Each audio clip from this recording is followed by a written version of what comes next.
Prime Minister Philip J. Pierre delivered an impassioned address accentuating the profound cultural and economic potential between St. Lucia and Nigeria during a historic joint parliamentary session as President Bola Ahmed Tinubu concluded his groundbreaking state visit to the Eastern Caribbean.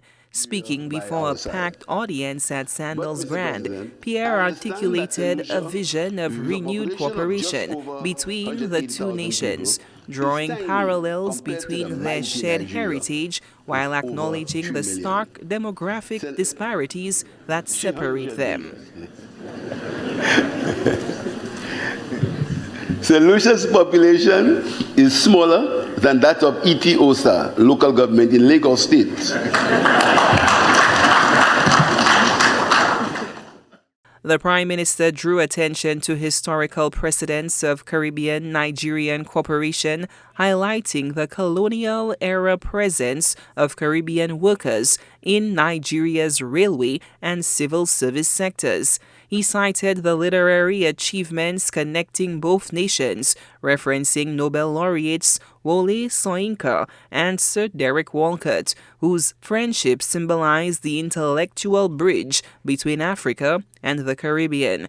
Prime Minister Pierre identified tourism as a critical area for bilateral expansion, noting St. Lucia's annual influx of over 1 million visitors, whilst lamenting the paucity of Nigerian tourists. He proposed direct aviation links as essential infrastructure for enhancing people-to-people exchanges and economic integration. He cited the popularity of Afrobeats music and Nollywood cinema amongst St. Lucian youth, describing these as contemporary vehicles for African reconnection. However, there are currently no direct flights connecting Nigeria and the Caribbean. Establishing an airlink would do much for St. Lucia's tourism and the wider Caribbean.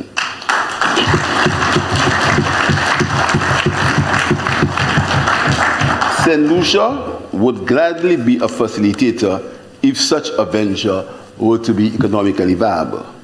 This connectivity would not only boost tourism, but also enhance trade, investment, and to deepen the people-to-people exchanges and the cultural links between our populations.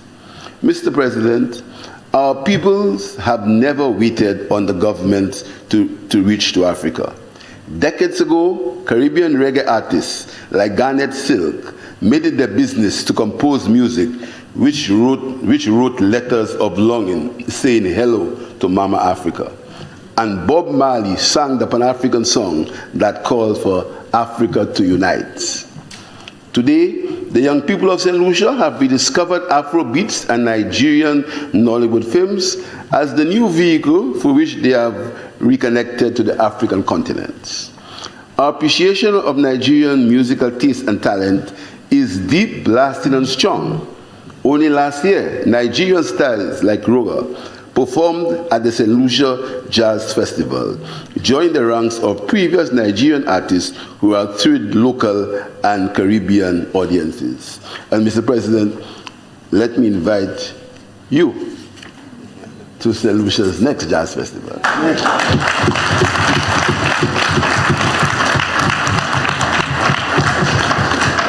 Prime Minister Pierre's presentation transcended governmental initiatives, acknowledging grassroots cultural connections already flourishing between the populations. The address encompassed specific sectors for collaboration, including renewable energy, healthcare, financial services, and sports development. Mr. President, given our historical connection, shared cultural tastes, and existing friendship, it's my sincerest desire that we find ways to strengthen the cultural and economic ties that already exist between our two countries. If I may be more specific, I would like to encourage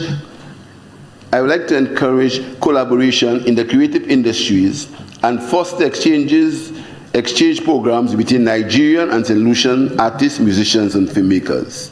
In the area of sports, there are several opportunities for developing exchange programs in cricket and football. among lovers of the two sports in our respective countries.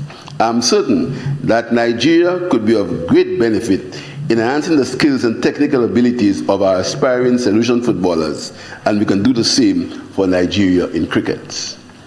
Mr. President, St. Lucia's banking sector is robust and growing and welcomes reputable Nigerian banks, investment houses, and fintech companies as partners in expanding investment opportunities and modern digital financial services. The Prime Minister expressed his anticipation for continued cooperation through multilateral mechanisms. He referenced the 27-year interval since Nelson Mandela's visit, drawing symbolic parallels to Mandela's incarceration period and framing the occasion as one of liberation and celebration. The joint parliamentary session marked the first visit by a Nigerian head of state to St. Lucia, occurring during International Day of Parliamentarianism and involving heads of government from across the Organization of Eastern Caribbean States. Solange Alfred, HTS News Force.